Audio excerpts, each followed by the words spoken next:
Jodi chu khumzau taka hian a kon hak chuaka khoi nge ka om in thil nge ni tia a han tal chu a kut te chu khumtlang a chuan phuak ve alo ne ya mei tho chun ron lut hloma rim tui ten ron kenga ataksa chuan an chul saka chisu an lalpa hian vun mam tak adunia an lo tia lalpa mo tungin lalpa chu fo chung kwa tonga ron kal kani hi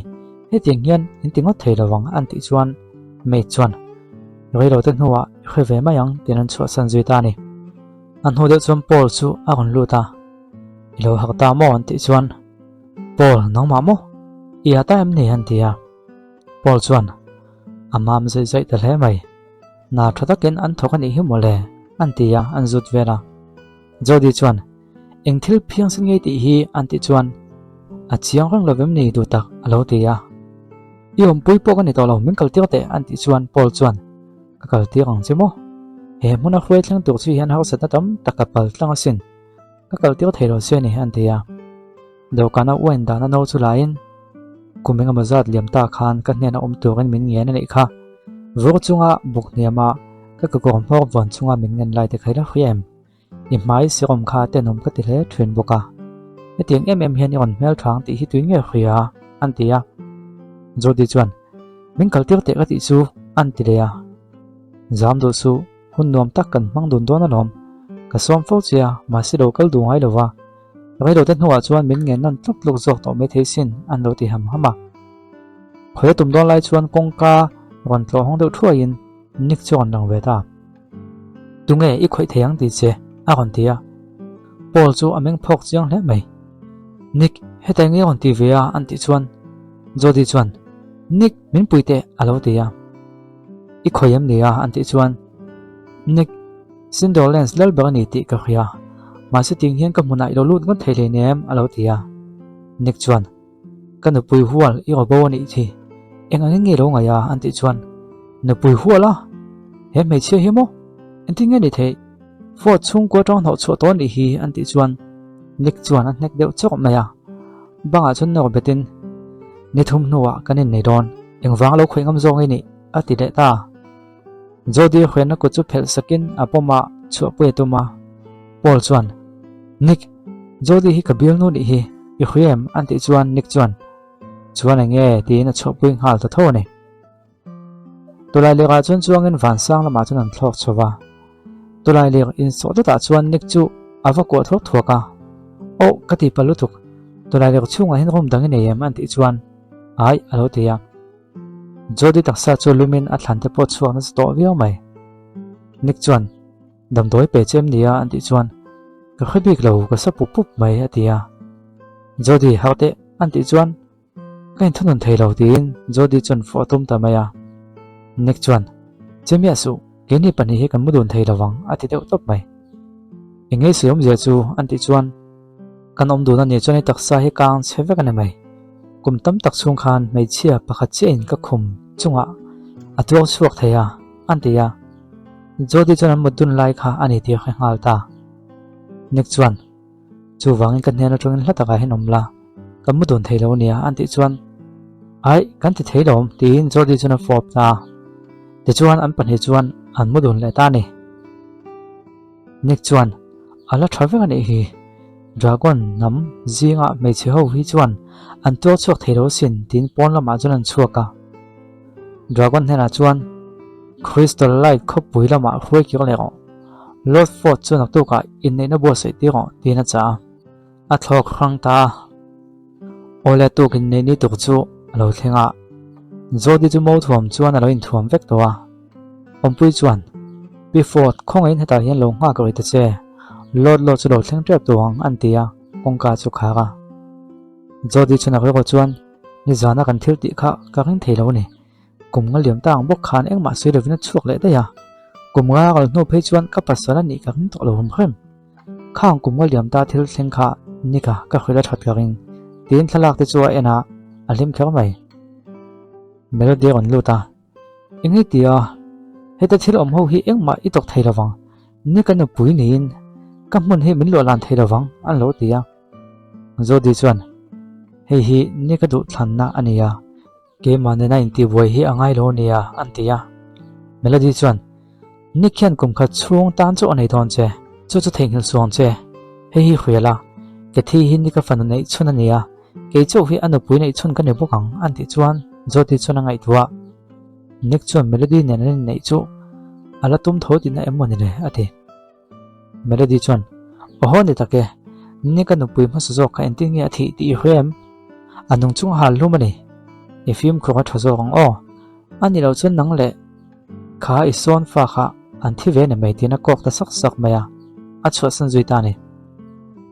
ke thi chu ro ma le kha bu lo en me ka anu lo lu dan mo chuan nui wa han moi i mel thal tuk pona ka va thengem helai mun chu nin om to ya mai an ti chuan du tak ka thil soi hi rongai thate he hmuna hin kan him lo ni hetami te hi an hlom lu thuk an ti chuan hloma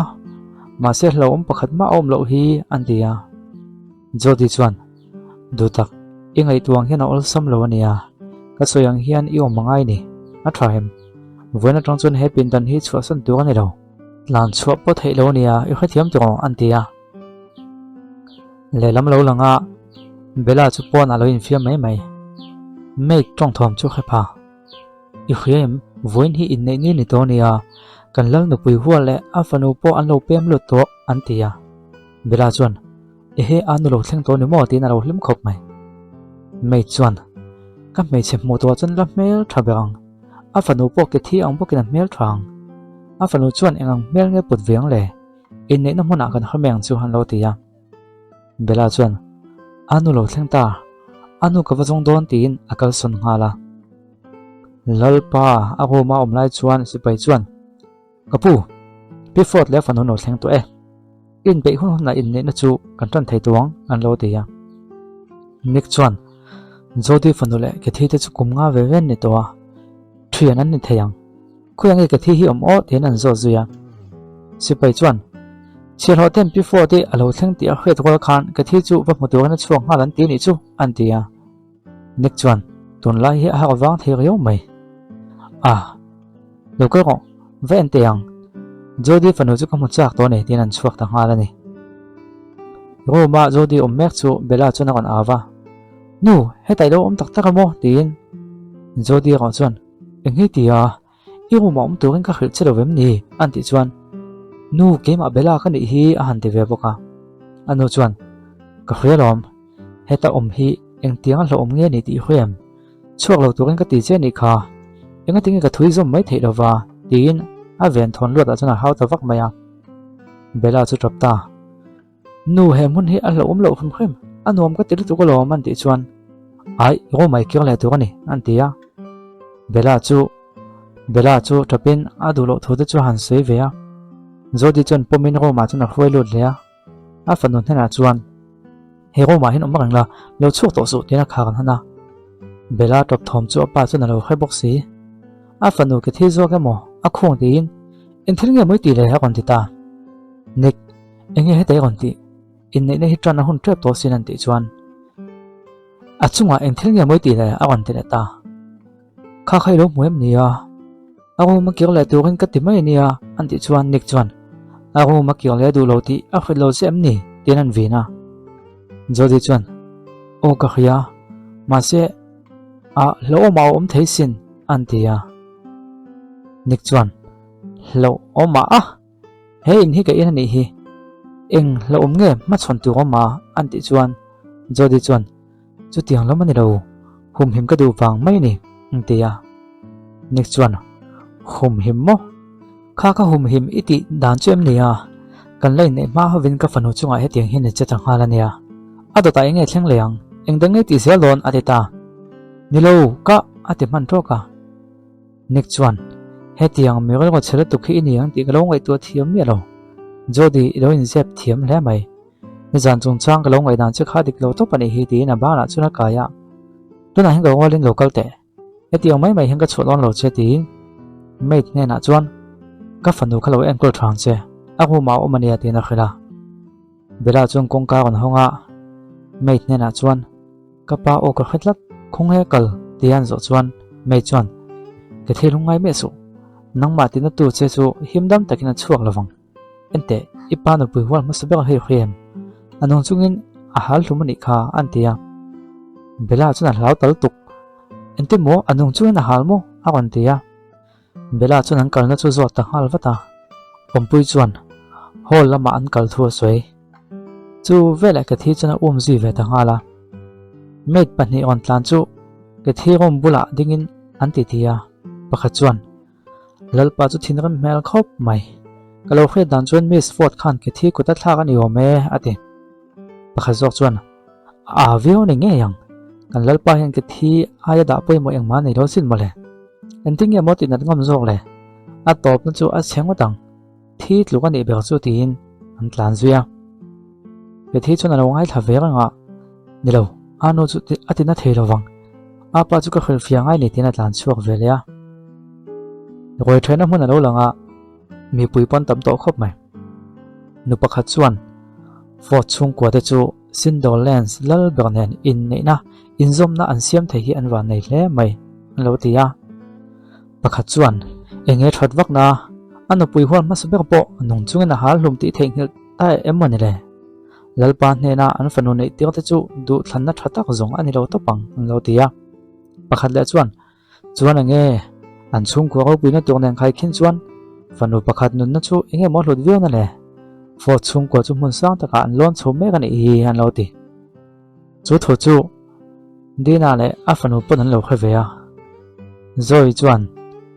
jodi hian nika ang bipa nei the hi chu awan nei hle mai alo tia anu po chuan enge mota na man tlak ve lo chu ti je tuna chuan fort chung ko hi an sang ber to ang lo ti ve ni chuta lalpa chuan jodi chuan hroin chuata chuan thinram tak chuan a han nam deuh chok mai a pualak chuan lalo engthil nge thlengta hi an ti chuan dina po chuan kalalpa jodi ni thinram na tu enge moti tak le lo ti wata nik chuan ithil ti kha soi ole ati jodi chuan nik engma ka ti tak lo nia an ti chuan vinza thian ka fanu pin danai khong nan lai kha ka mu ve ko a ka fanu pe ti drop ani kha male an ti chuan dina chuan ani theilo enting nge mongam zok le ron tia nik chuan lot fort poi ka ti khop mai kan nakam na kha to pe ati deuh ta mak mai alex chuan ani theilo jodi enthil ngai ti tak kan chung ko chet vek na tu i ti ta em ni an ti chuan jodi chuan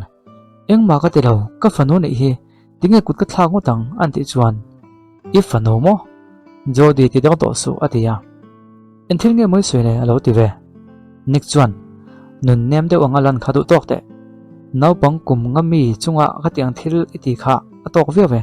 ka thiam lo ve kani ka lo kha sual hle chen hi an te lia alex chuan